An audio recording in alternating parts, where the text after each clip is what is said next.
پھر وہ یہاں ہمارا نظام تباہ کر دیتے۔ حکیم ہرتل کہتا ہے انشاءاللہ آپ کا یہ فیصلہ دشمنوں کی چالوں کو تباہ کر دے گا۔ حیمہ خاتون کہتی ہے بیٹا اب تمہارے بیٹے بڑے ہو چکے ہیں، تم ان کو بھی بتاؤ کہ تم البلگی خاتون سے شادی کر رہے ہو۔ عثمان یہ بات سن لیتا ہے اور کہتا ہے بابا کیا آپ البلگی خاتون سے شادی کر رہے ہیں؟ عثمان تم اپنے بھائیوں کو اپنے خیمے میں اکٹھا کرو، میں تم لوگوں سے بات کرنا چاہتا ہوں۔ تھوڑی دیر بعد ارطغرل اپنے بیٹوں کے خیمے میں آتا ہے۔ ارطغرل کہتا ہے آؤ ہم مل کر بیٹھتے ہیں۔ پھر سب ایک جگہ مل کر بیٹھ جاتے ہیں۔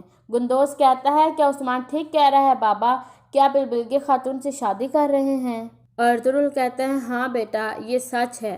گندوز کہتا ہے ساوچی اور عثمان نے ہماری والدہ کو نہیں دیکھا بابا، لیکن میں نے انہیں بہت اچھی طرح سے دیکھا ہے، اس لیے اس خیمے میں کسی اور عورت کو دیکھنا ہمارے لیے بہت مشکل ہے۔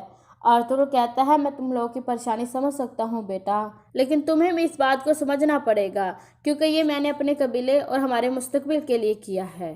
عثمان پوچھتا ہے پر البلگی خاتون سے شادی کا کیا مقصد ہے؟ ارطغرل ایک نقشہ نکال کر کہتا ہے ہمارے مغرب میں منگول اور مشرق میں سلجوق ریاست ہے، ہم درمیان میں کھڑے ہیں، منگول اور بازنطین ہمارے قریب آتے جا رہے ہیں کیونکہ وہ ہمارے تمام ترک قبیلوں کو اکٹھا نہیں نپٹنا چاہتے، اس لیے وہ ہم سب کو علیحدہ علیحدہ کرنا چاہتے ہیں، اس لیے وہ فتنے پھیلاتے ہیں، ہمیں ان کے فتنے کو روکنا ہوگا اور آپس میں متحد ہونا ہوگا۔ ہم نے اپنی نئی ریاست کے بیج بو دیے ہیں، شاید میں اس نئی ریاست کو نہ دیکھ سکوں لیکن انشاءاللہ تم لوگ اسے ضرور دیکھو گے۔ اس کے بعد صبح ہو جاتی ہے۔ امیر بہاؤالدین اور بیبارک مہمان خانے پہنچ چکے تھے۔ بیبارک کہتا ہے ہمیں کوئی اشارہ مل جاتا تو ہم اس کے پیچھے جاتے۔ امیر بہاؤالدین کہتا ہے مجھے ایک اندازہ ہے۔ بیبارک کہتا ہے کون ہے وہ؟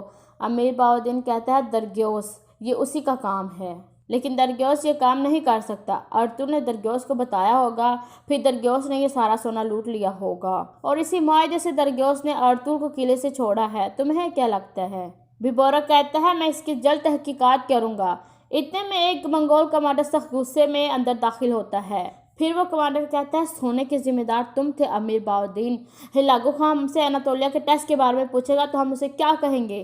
بہاؤالدین کہتا ہے میں یہاں تحقیقات کرنے آیا ہوں کمانڈر، میں نے اپنا ایک آدمی کونیا بھیج دیا ہے، وہ جلد میرے سپاہی لے آئے گا۔ کمانڈر کہتا ہے مجھے پتہ ہے مجھے کیا کرنا ہے، میں تمہاری لاش کو جلاؤں گا، اس کا سونا بنا کر ہلاکو خان کو بیچ دوں گا۔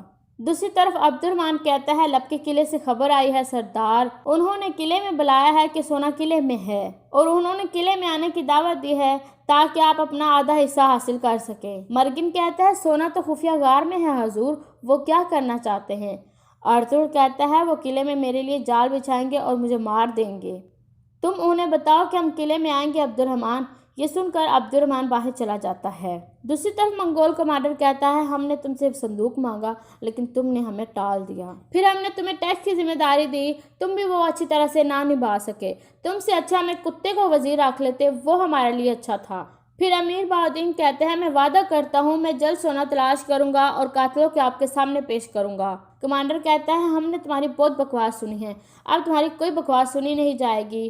پھر کمانڈر اپنے سپاہیوں کو حکم کرتا ہے اسے قلین میں لپیٹ کر گھوڑوں کے نیچے پھینک دو۔ سپاہی اسے لے کر باہر جانے لگتے ہیں تو امیر بہاؤالدین کہتا ہے یہ سب ارطغرل نے کیا ہے۔ یہ سن کر سپاہی کہتا ہے رک جاؤ۔ کمانڈر کہتا ہے ارطغرل اس کام کے پیچھے کیسے ہو سکتا ہے؟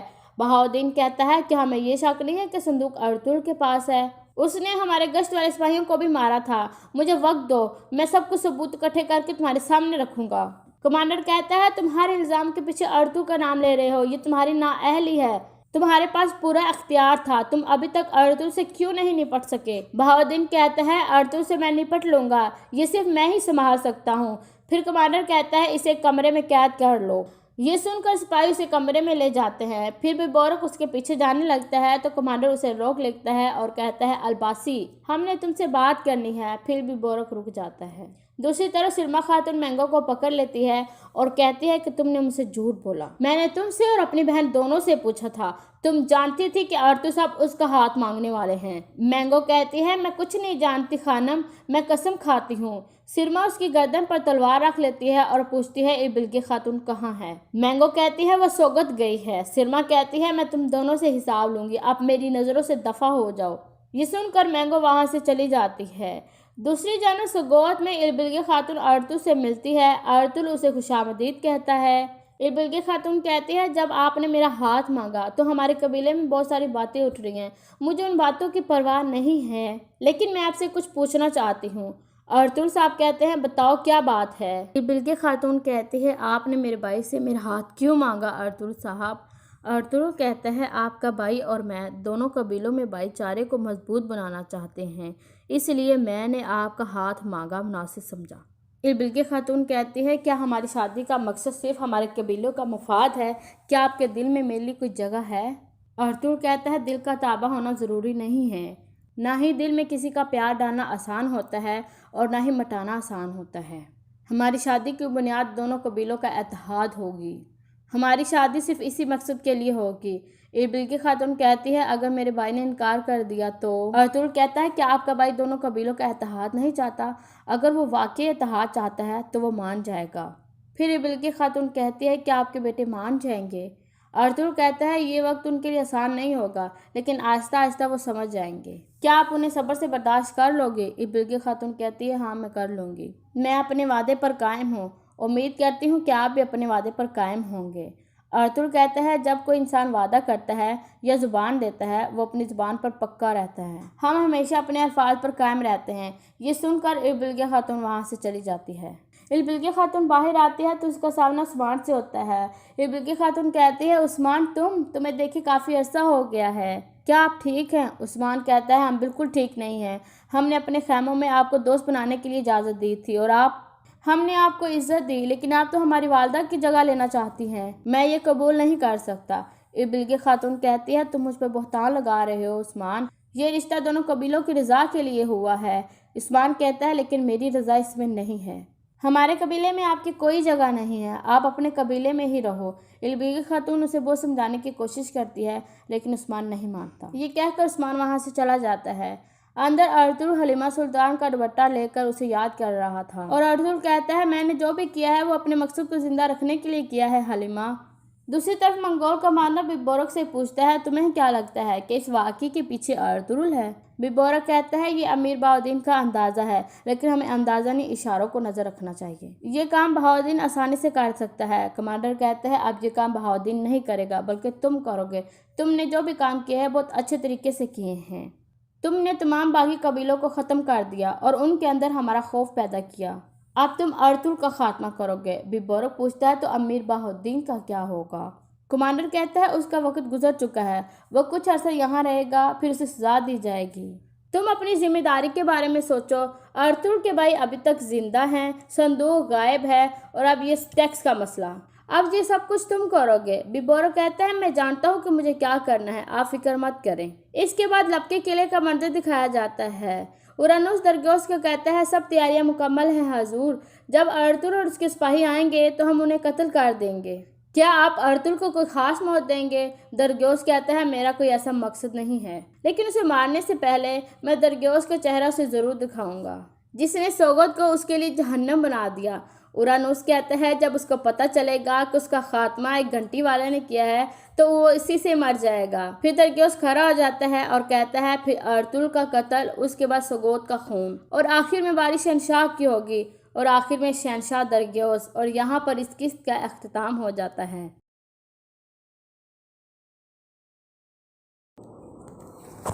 اللہ تعالیٰ ایک ہے، اس کی ذات اعلیٰ و افضل ہے اور ہماری محبوب حق ہے، ہم صرف اسی کی عبادت کرنی چاہیے۔ اللہ تعالیٰ نے صرف 6 دن میں زمین اور اوپر تلے 7 آسمان پیدا کیے، جتنی چیزیں ان کے درمیان ہیں سب کو، اور اس کے علاوہ تمام انسان، فرشتے، جنات، چرند پرند، اڑنے والے، رینگنے والے، تیرنے والے، سب جاندار اور جانوروں کو اللہ پاک ہی نے پیدا کیا۔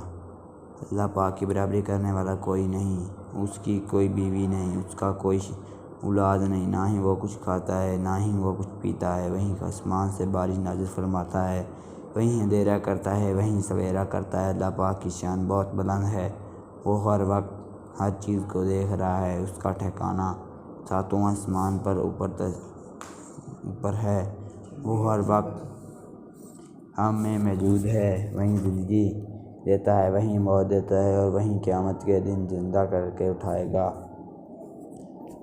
ہمارے پیارے نبی صلی اللہ علیہ وسلم صلی اللہ علیہ وسلم۔ اللہ تعالیٰ نے دنیا میں انسانوں کو رہنمائی کے لیے انبیاء و رسول بھیجے اور تاکہ تمام لوگوں تک اللہ تعالیٰ کا پیغام پہنچائیں۔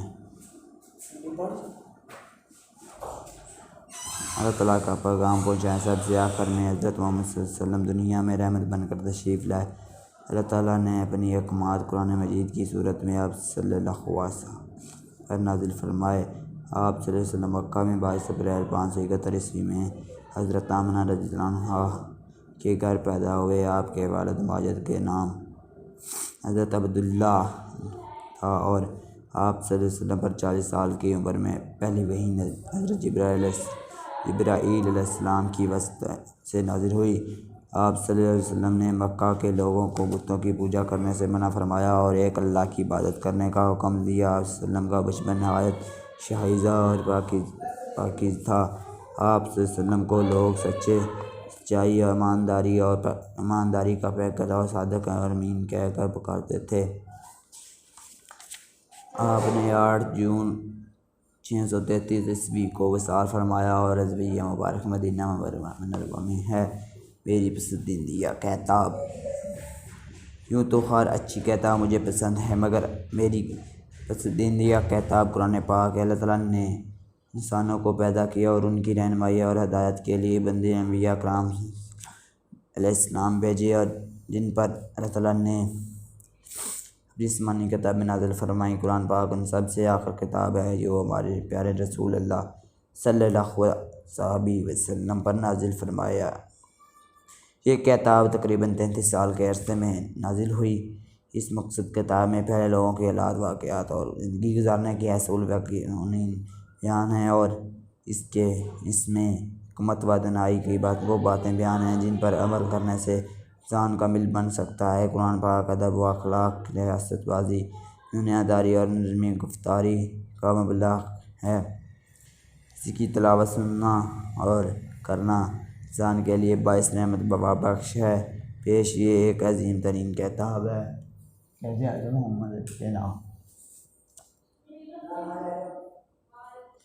25 دسمبر 1876 عیسوی کو کراچی میں پیدا ہوئے۔ آپ کے والد پورا جنرال چمڑے کا کاروبار کرتے تھے۔ قائد اعظم ایکٹر پاس کر کے الہٰباد تعلیم حاصل کرنے کے لیے انگلستان چلے گئے۔ وہاں سے نامور وکیل بن کر آئے۔ آپ پہلے کراچی پھر ممبئی میں وکالت کرتے رہے۔ آپ 1904 عیسوی میں مسلم لیگ میں شامل ہو کر مسلمانوں کے مفاد کے لیے کام کرنے لگے۔ قائد اعظم محمد علی جناح نے کہا، ہندو اور مسلمان 2 الگ قومیں ہیں۔ قائد اعظم نے مسلمانوں کے لیے ایک الگ وطن کا مطالبہ کر دیا تاکہ لوگ مسلمان اپنی زندگی اسلامی اصولوں کے مطابق بسر کر سکیں۔ قائد اعظم کی کوششوں سے بالآخر 14 اگست 1947 عیسوی کو پاکستان میں عروج و وجود میں آ گیا۔ آپ پاکستان کے پہلے گورنر جنرل بنے۔ قائد اعظم نے 11 ستمبر 1948 عیسوی کو وفات پائی۔ آپ کا مزار کراچی میں ہے۔ قائد اعظم دنیا بھر کے سیاستدانوں کے لیے مشترک رائے کی حیثیت رکھتے ہیں۔ قائد اعظم کی ملک کے لیے بے لوث خدمات کو تاریخ میں ہمیشہ یاد رکھا جائے گا۔ علامہ محمد اقبال رحمۃ اللہ۔ آپ 9 نومبر 1877 عیسوی کو سیالکوٹ میں پیدا ہوئے۔ آپ کے والد کا نام نور محمد تھا۔ آپ نے ابتدائی تعلیم اپنی سیالکوٹ میں حاصل کی اور ثانوی تعلیم حاصل کرنے کے لیے لاہور چلے گئے۔ آپ ابتدائی تعلیم حاصل کرنے کے لیے انگلستان پھر جرمنی چلے گئے جہاں سے آپ نے وکالت اور PhD کی ڈگریاں حاصل کیں۔ واپسی پر آپ نے وکالت شروع کر دی۔ آپ تاریخ پاکستان کے سرگرم رکن تھے۔ آپ نے سب سے پہلے ایک الگ وطن کی تصویر پیش کی۔ آپ نے شاعری کے ذریعے مسلمانوں کو خواب غفلت سے بیدار کیا۔ آپ نے شاعری کے ذریعے مسلمانوں کو خواب غفلت سے بیدار کیا۔ آپ کی شخصیت میں بانگ درا، بال جبرائیل اور سرپلی میں شور کتابیں ہیں۔ علامہ محمد اقبال ہمارے قومی شاعر ہیں اور اس وجہ سے یہ دنیا بھر میں بہت شہرت رکھتے ہیں۔ آپ نے 21 اپریل 1993 عیسوی کو وفات پائی۔ 1938 عیسوی کو وفات پائی۔ آپ کا مزار لاہور میں باشی مسجد کے قریب واقع ہے۔ میرا گاؤں کا نام نورپور ہے۔ یہ ضلع فیصل آباد کے مشرق میں واقع ہے، جہاں کی آبادی تقریباً 8,000 ہے۔ ہمارا گاؤں کے لوگ کھیتی باڑی کرتے ہیں اور ایک دوسرے کا کام میں ہاتھ بھی بٹاتے ہیں۔ گاؤں کے وسط میں ایک بڑا سا چوپال ہے، جہاں لوگ شام کو اکٹھے بیٹھ کر صلاح مشورے کرتے ہیں۔ گاؤں میں بچوں اور بچیوں کے 2 اسکول، پرائمری اسکول ہیں۔ گاؤں میں پختہ مسجد بھی ہے۔ گاؤں میں چند دکانیں ہیں جہاں ضروریات زندگی کی تمام اشیاء دستیاب ہیں۔ گاؤں میں ایک میلہ بھی لگتا ہے اور محفوظ مختلف چیزوں کے اسٹال لگتے ہیں، جہاں سے لوگ اپنی پسند کی چیزیں خریدتے ہیں۔ اس میلے میں بوڑھے، بچے، جوان اور عورتیں سب لطف اندوز ہوتے ہیں۔ گاؤں میں ایک نہر بھی ہے، جہاں گرمیوں میں بچے اور جوان نہاتے ہیں۔ میرا اسکول کا نام centre of excellence higher secondary school ہے۔ یہ شہر سے کچھ فاصلے پر واقع ہے۔ میرے اسکول کی عمارت بہت بڑی ہے۔ اس میں 6 ہوادار بلڈنگیں ہیں اور ایک بڑا عمد ہے۔ اس میں ایک خوبصورت باغیچہ بھی ہے، جس میں ہری بھری گھاس اور خوشنما رنگ برنگے پھول کھلتے ہیں۔ ایک کھیل کا میدان بھی ہے، ایک بڑا میدان بھی ہے، وہاں بچے تفریح کے وقت کھیلتے ہیں۔ میرے اسکول میں استاد اور استادیاں بھی ہیں، جو ہم بچوں کو زیرِ تعلیم سے آراستہ کرتے ہیں۔ اسکول میں ایک لائبریری بھی ہے، جس میں طرح طرح کی کتابیں موجود ہیں۔ ہمارے اسکول کی تعلیمی معیار بہت اچھا اور اعلیٰ ہے۔ ہر بچہ محنت کر کے لائق بن کر آگے نکلنے کی کوشش کرتا ہے۔ ہمارے اسکول کی تعلیمی نظام اچھا ہونے کی وجہ سے لوگ ہمارے اسکول کو عزت کی نگاہوں سے دیکھتے ہیں۔ صبح کی سیر انسان اپنی صحت برقرار رکھنے کے لیے اپنی خوراک اور تازہ آب و ہوا کی ضرورت کرتی ہے۔ صبح سویرے اٹھ کر سیر کرنا صحت کے لیے بہت مفید ہے۔ صبح کی سیر سے جسمانی نظام مضبوط اور خوبصورتی پیدا ہوتی ہے۔ انسان تندرست و توانا رہتا ہے اور سستی کا حل اس کے نزدیک نہیں آتا۔ صبح کی سیر کرنے سے وہ شخص سے بہت سی بیماریوں سے بچا رہتا ہے اور زندگی میں خوشی اور سکون محسوس کرتا ہے۔ سیر کے دوران ہری بھری گھاس پر ان کے پاؤں چلنا دماغ اور جگر کے لیے فائدہ مند ہے۔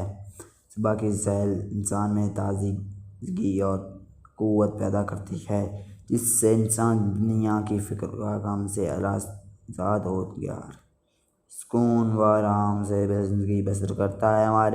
ہمیں ہر روز صبح کی نماز پڑھ کر سیر کرنے نکل جانا چاہیے۔ صبح سیر کی عادت میں سب چھوٹے بڑوں کو اپنانی چاہیے۔ کہاوت ہے کہ جہان ہے تو جہاں ہے۔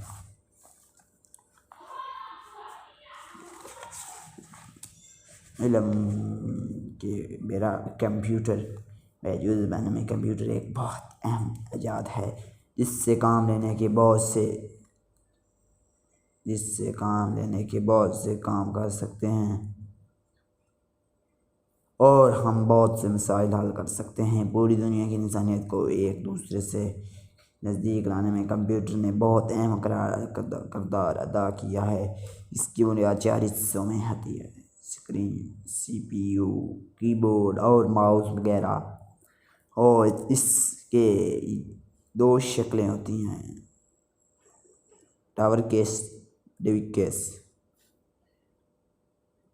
ٹاپ کیس دونوں کی اونچائی اور چوڑائی میں فرق ہوتا ہے۔ کی بورڈ ٹائپ رائٹنگ کی طرح کام کرتا ہے اور ماؤس سے بھی کام لیا جاتا ہے۔ بینکوں کا لین دین، بجلی، سوئی، گیس اور ٹیلی فون کے بل وغیرہ کمپیوٹر پر بناتے ہیں۔ اردو اور انگلش میں چھپنے والی کتابیں بھی کمپیوٹر پر بنتی ہیں۔ اگر انسان گھر میں اکیلا ہو تو وہ انٹرنیٹ پر تفریح حاصل کر سکتا ہے اور کوئی بھی اچھا پروگرام اور کوئی دوسری چیز دیکھ کر لطف اندوز ہو سکتا ہے۔ علم کے فائدے۔ علم کا مطلب ہے جاننا۔ جو انسان جتنا بھی زیادہ جان سکے اتنا ہی اس کے لیے اچھا ہے۔ علم حاصل کرنے کے لیے عمر کی کوئی حد نہیں۔ علم سے انسان کو روشنی ملتی ہے، علم کے بغیر انسان جاہل، علم کے بغیر انسان ترقی نہیں کر سکتا، علم ہی سے انسان کو اچھائی اور برائی کا پتہ چلتا ہے، علم کے بغیر سیدھی راہ نہیں مل سکتی، علم کے بغیر انسان جاہل ہے، اسے زندگی کا سلیقات ہے اور نہ ہی وہ اپنے فرائض اور ذمہ داریاں پہچان سکتا ہے۔ دنیا میں جتنی بھی ایجادات ہوئی ہیں وہ علم کی ہی بدولت ہے۔ علم ایک ایسی بدولت ہے جس کو چرا نہیں سکتا، جس کے پاس ہے صرف اسی کا ہے، وہ اس سے خود بھی فائدہ اٹھا سکتا ہے اور دوسروں کو بھی فائدہ پہنچا سکتا ہے۔ سچ کہتے ہیں کہ انسان علم کے بغیر امان ہے۔ اسی علم کی بدولت اللہ پاک نے تمام انسانوں کو دوسرے مختلف مقام پر فرشتے، جنات اور حیوان وغیرہ ان سب پر ضرور ثانی کی فضیلت دی ہے۔ محنت کی عظمت۔ شاہد ایک غریب گھرانے میں پیدا ہوا۔ بچپن ہی میں اس کو والدین وفات پا گئے۔ اس کی ماں نے دن رات محنت کر کے اسے پڑھایا۔ شاہد نے بہت سی محنت اور لگن سے تعلیم حاصل کی اور جس پر شاہد کو بہت غم اور افسوس ہوا تھا۔ شاہد دن رات میں سخت محنت کرتا رہا اور آخرکار وہ دن بھی آ گیا جس کا اس کو ماں نے خواب دیکھا تھا۔ یہ کہ شاہد ایک بہت ہی اعلیٰ پاؤ کا ایک بہترین ڈاکٹر بن گیا۔ شاہد نے دن رات محنت کی اور اپنے گاؤں میں ایک چھوٹا سا ہاسپٹل بنانے میں کامیاب ہو گیا، جس میں وہ اکثر غریب لوگوں کا مفت علاج کرنے لگا۔ پیارے بچوں، اگر شاہد محنت کر کے ڈاکٹر بنا تو آج ہم بھی وہ ایک ان پڑھ انسان رہتے اور اپنے گاؤں کا حالات نہ ٹھیک کر سکتا ہے۔ انسان کو دنیا میں کامیابی اور کامرانی حاصل ہونے کے لیے ہر لمحے ہر پل سخت محنت کی اشدید ضرورت ہے۔ تاریخی مقام کی تحریک۔ لاہور پاکستان کا دوسرا بڑا شہر، یہ ایک بہت قدیم تاریخی شہر ہے۔ اس میں کئی تاریخی عمارتیں، مساجد، مقبرے، محلات اور شاہی باغات ہیں۔ اس کی وجہ سے یہ شالیمار شہرت کی حامل ہے۔ اس شہر میں جہانگیر کا مقبرہ، شاہی قلعہ، شالیمار باغ، بادشاہی مسجد اور دریا راوی کا کنارے کے کنار بازار کی عالی شان عمارتیں۔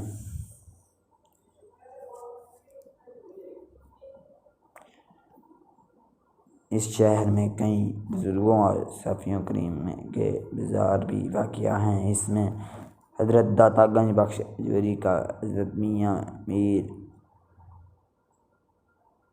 حضرت محمد حسین اور حضرت شاہ جمال مشہور ہیں۔ ان کے علاوہ شالیمار مشرق علامہ اقبال کا مزار بادشاہی مسجد کے سامنے واقع ہے۔ اس تاریخی عمارت کے علاوہ سرزمین سندھ پر بھی بہت سی تاریخی عمارتیں قدیم تہذیبوں کے آثار ملے ہیں۔ ان میں موہنجو-داڑو اور قلعہ دلاور اور قابل ذخیر ہیں۔ یہاں سے تقریباً 5000 سال پرانی تہذیب کے آثار دریافت ہوئے ہیں۔ میلے کی آنکھ دیکھیں۔ اعلیٰ بزرگان دین اور صوفیان کرام کے مزارات پر ہونے والی عرس کی تقریب میں مذہبی رسومات کے ساتھ تفریح بھرے پروگرام بھی شامل ہوتے ہیں۔ جس میلے کی آنکھ دیکھی جسے میلے کا نام دیا جاتا ہے، ہمارے ملک میں میلے کا عام رواج ہے۔ کوئی قصبہ، شہر یا گاؤں ایسا نہیں جہاں ہر سال کوئی نہ کوئی میلہ نہ لگتا ہو۔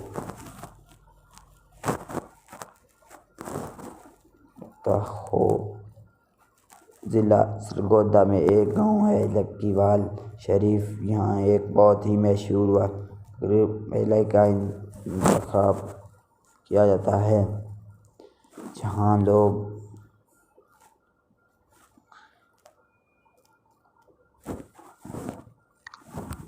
میلے کا انتخاب کیا جاتا ہے۔ یہاں ایک مشہور ولی اللہ کا مزار ہے جن کا نام پیر فضل شاہ ہے۔ یہاں ان کی عقیدت مند دور دراز علاقوں سے جو خدا جوگ نشست ہے عرش اور میلے میں بڑے شوق سے شرکت کرتے ہیں۔ یہاں بہت دھوم دھام سے میلہ لگتا ہے۔ یہاں ہر طرح مختلف دکانیں سجی ہوتی ہیں۔ ان دکانوں پر مٹھائی، سموسے، پکوڑے، جلیبیاں، بچوں کے کھلونے اور بہت ساری چیزیں کی دکانیں لگتی ہیں۔ ایک مرتبہ ہم اس میلے پر پہنچ گئے۔ وہاں لوگوں کو بے پناہ عجیب تھا۔ ڈینگی کیسے پھیلتا ہے؟ ڈینگی ایک خطرناک مچھر کا نام ہے۔ ہمیں اپنی ارد گرد کے ماحول کو صاف ستھرا رکھنا چاہیے تاکہ کسی قسم کا گندگی نہ پھیلے، کیونکہ زندگی طرح بیماریاں گندگی اور بدبوداری مختلف ہونے سے جنم لیتی ہیں۔ ڈینگی مچھر میں ایک بہت صرف گندگی پیدا ہی نہیں بلکہ بعض اوقات صاف پانی کے اوپر بھی بیٹھ جاتا ہے، تو ہمیں چاہیے کہ ہم استعمال کے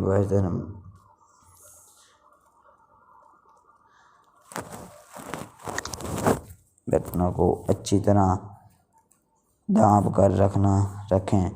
اگر ہم اپنے گھر میں زیادہ عرصے سفید یا پینٹ کروائیں تو بھی ڈینگی چٹکی پھیلنے کا خدشہ ہے، کیونکہ دیواریں میلی ہونے کی وجہ سے یہ مچھر اپنی مسکن بنا سکتا ہے۔ اگر ہم اپنی گلی محلے میں زیادہ دیر تک سپرے نہ کروائیں تو بھی ڈینگی مچھر کا پھیلنے کا خطرہ رہے گا۔ اپنے گھروں اور اسکولوں میں اور تمام احتیاطی استعمال کرنے چاہیے تاکہ ڈینگی مچھر نہ پیدا ہو سکے۔ صفائی نصف ایمان ہے۔ تندرستی، صفائی اور صحت لازمی ہے۔ واقعی اگر انسان صحت مند ہے تو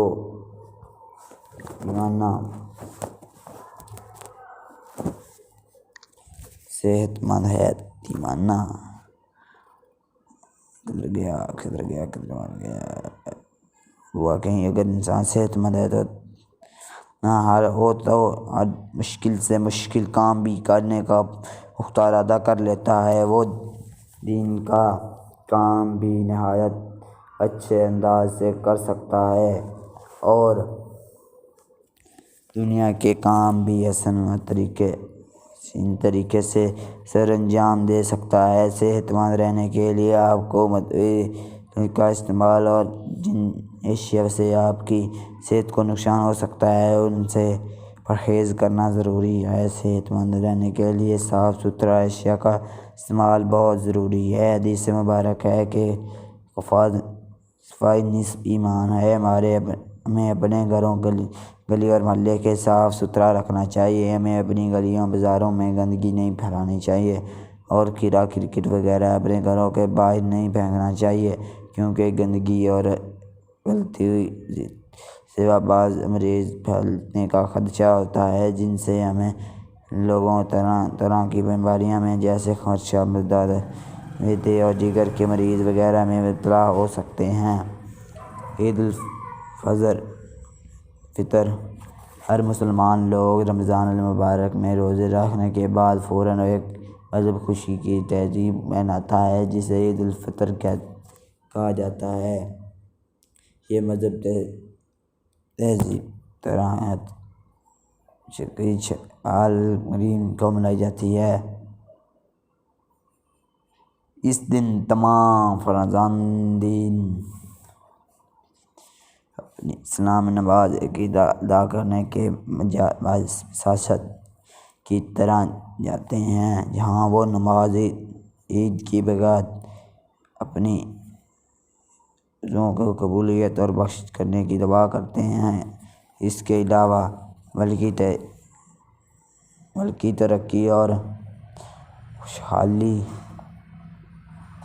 اور معاشرتی میں امن پیدا ہونے کا خاطر دعا مانگتا ہے۔ نماز ادا کرنے کے بعد لوگ ایک دوسرے سے بغل قضا ہو کر گلے ملتے ہیں اور ایک دوسرے کے ساتھ مصافحہ اور سلام کرتے ہیں۔ اس کے علاوہ وہ ایک دوسرے کو خیر دریافت کرتے ہیں۔ پھر تمام لوگ اپنے گھروں کو لوٹتے ہوئے اللہ اکبر کی تسبیح بیان کرتے ہیں۔ اس روز بچوں کو خوشی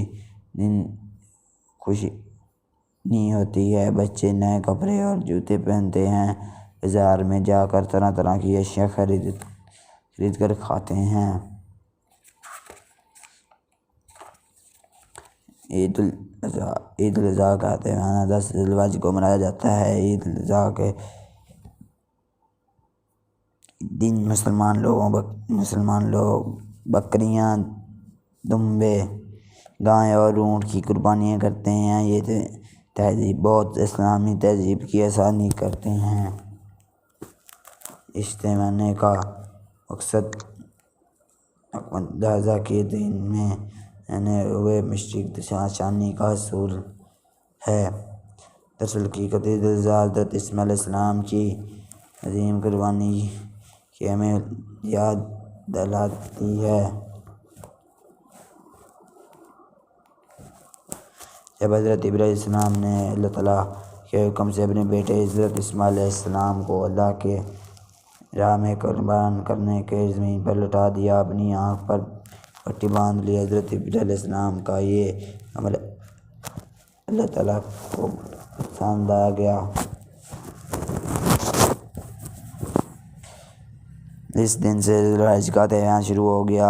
عید الاضحیٰ ہمیں ایک دوسرے کے اظہار اور قربانی کا درس دیتی ہے۔ اس دن لوگ نماز عید الاضحیٰ ادا کرنے کے مساجد بھی جاتے ہیں اور وہاں نماز عید ادا کرنے کے بعد دعا مانگتے ہیں۔ لوگوں کو ایک دوسرے سے باز ہو کر ملتے ہیں اور قربانی کی مبارکباد دیتے ہیں۔ کہانیاں۔ ایک لڑکا اور ریچھ۔ کسی گاؤں میں 2 دوست رہتے تھے۔ ایک دفعہ دونوں سفر پر روانہ ہوئے۔ راستے میں ایک جنگل آ گیا اور وہاں کچھ دیر آرام کرنے کے لیے لیٹ گئے۔ اسی وقت اچانک سامنے سے ایک بڑا ریچھ نمودار ہوا اور ان کی طرح آنے لگا۔ ان دونوں میں سے ایک درخت پر بھاگ کر چڑھ گیا، جبکہ دوسرا دوست درخت پر نہ چڑھ سکا۔ وہ لڑکا بہت ذہین نکلا۔ وہ فوراً زمین پر لیٹ گیا اور اپنی دم سانس ڈالی۔ جب ریچھ اس کے قریب آ گیا تو اسے سونگھایا اور وہ اسے مردہ سمجھ کر چلا گیا۔ ریچھ کے جانے کے بعد اس کا دوست پیڑ سے نیچے اتر آیا اور ہنستے ہوئے اس سے پوچھنے لگا کہ اے دوست، ریچھ نے تمہارے کان میں کیا کہا ہے؟ اس نے جواب دیا کہ ریچھ نے میرے کان میں کہا تھا کہ اس دوست پر کبھی یقین مت کرو جو مصیبت میں تمہیں چھوڑ کر چلا جائے۔ نتیجہ دوست وہ جو مصیبت میں کام آئے۔ ایماندار لکڑہارا۔ ایک دفعہ کا ذکر ہے کہ ایک لکڑہارا جنگل سے لکڑیاں کاٹ کر بازار میں بیچا کرتا تھا۔ ایک دن وہ دریا کے کنارے ایک درخت پر کاٹ رہا تھا۔ اچانک اس کا گلہارا دریا میں گر پڑا۔ اپنے گلہارے کے یوں کھو جانے پر وہ بے حد پریشان ہوا اور یہ سوچ کر رونے لگا کہ اب میں گلہاریاں کیسے کاٹوں گا۔ اچانک وہ ایک فرشتہ نمودار ہوا۔ اس نے لکڑہارے سے پوچھا کہ تم کیوں رو رہے ہو؟ لکڑہارے نے جواب دیا، میرا گلہارا پانی میں گر گیا ہے۔ فرشتے نے دریا میں غوطہ لگایا اور سونے کا گلہارا لے کر باہر آ گیا اور کہا یہ لو اپنا گلہارا۔ لکڑہارے نے کہا یہ گلہارا میرا نہیں ہے اور لینے سے انکار کر دیا۔ فرشتے نے دوبارہ دریا میں غوطہ لگایا اور ایک بار چاندی کا گلہارا لے کر نمودار ہوا۔ لکڑہارے نے پھر یہ چاندی کا گلہارا لینے سے انکار کر دیا۔ فرشتے نے تیسری بار غوطہ لگایا۔ اب اس کے ہاتھ میں لوہے کا گلہارا آیا۔ لکڑہارے نے اسے دیکھتے ہی کہا یہ میرا گلہارا ہے۔ فرشتہ لکڑہارے کی ایمانداری پر بہت خوش ہوا اور اس نے وہ تینوں گلہارے اس کی ایمانداری کے انعام کے طور پر دے دیے۔ نتیجہ ایمانداری بہت بہترین حکمت عملی ہے۔ آقا اور غلام۔ ایک غلام اپنے آقا سے بہت تنگ آ کر جنگل کی طرح بھاگ گیا۔ وہ جنگل میں دوڑتا جا رہا تھا کہ اس نے ایک شیر کو دیکھا جو لنگڑاتا ہوا اس کی طرف آ رہا تھا۔ شیر کو غلام شیر کی طرف دیکھ کر بہت ڈر گیا اور کھڑا ہو گیا۔ شیر بھی وہاں اس کے پاس کھڑا ہو گیا اور اس نے اپنا پنجہ اوپر اٹھا لیا۔ غلام سمجھ گیا کہ شیر کے پاؤں میں کانٹا چبھا ہوا ہے، چنانچہ اس نے دوڑتے دوڑتے شیر کے پاؤں سے کانٹا نکال دیا۔ اس کے بعد شیر وہاں سے چلا گیا۔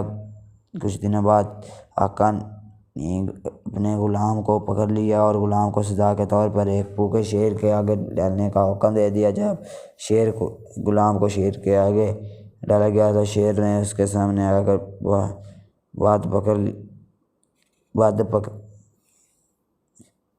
پکڑ لیا اور نہ کھایا بلکہ پیار سے دم لانے اور چاٹنے لگا، کیونکہ شیر نے اس غلام کو پہچان لیا۔ شیر کے ذہن میں آ گیا کہ اس نے میرے ساتھ ایک بھلا کیا، دراصل وہ شیر تھا جس کے پاؤں سے غلام نے کانٹا نکالا تھا۔ نتیجہ کربلا 100 بلا کسان اور اس کے بیٹے۔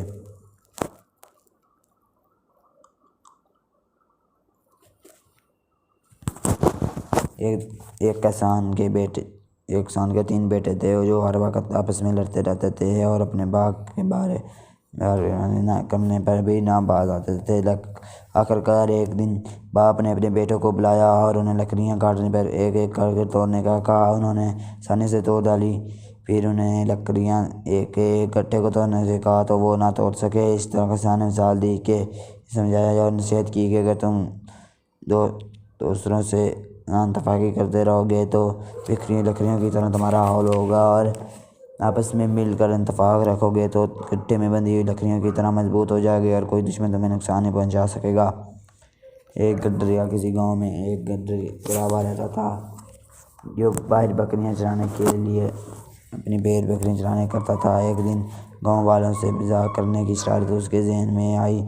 اس نے ایک درخت پر چڑھ کر شور مچانا شروع کر دیا کہ لوگوں میری طرف شیر آ گیا، شیر آ گیا۔ اس کی چیخ و پکار سن کر لوگ لاٹھیاں گلاٹیاں لے کر اس کے پاس پہنچے تو اس نے کینکے لگا کر ہنسنا شروع کر دیا اور کہنے لگا کہ میں تو مذاق کر رہا تھا۔ یہ سن کر لوگوں کو بہت غصہ آیا اور چپ چاپ وہاں سے چلے گئے۔ پھر خدا کی قدرت کی ایک دن سچ مچ شیر آ گیا۔ اس نے شور مچانا شروع کر دیا اور لوگ اس کو بلانا چاہیے، لیکن اس بار بھی اس کا یہ چیخ و پکار کا مذاق سمجھا اور کوئی اس کی مدد کے لیے نہ آیا، اور شیر میں اس کی تمام بکریوں کو مار گیا۔ اور نتیجہ جھوٹ بولنا بری عادت ہے۔ حضرت عبدالقادر جیلانی رحمۃ اللہ۔ حضرت عبدالقادر جیلانی ابھی چھوٹے بچے تھے کہ آپ کو ایک قافلے کے ساتھ ماں نے علم حاصل کر روانہ کر دیا، اور جاتے ہوئے ماں نے قمیض کے اندر شرفیاں سی دی تاکہ ضرورت کے وقت کام آ سکیں۔ اتفاق سے راستے میں قافلے پر ڈاکوؤں نے حملہ کر دیا اور سب کے مال و وسائل لوٹ لیے۔ اور ایک ڈاکو نے آپ سے پوچھا تمہارے پاس کیا؟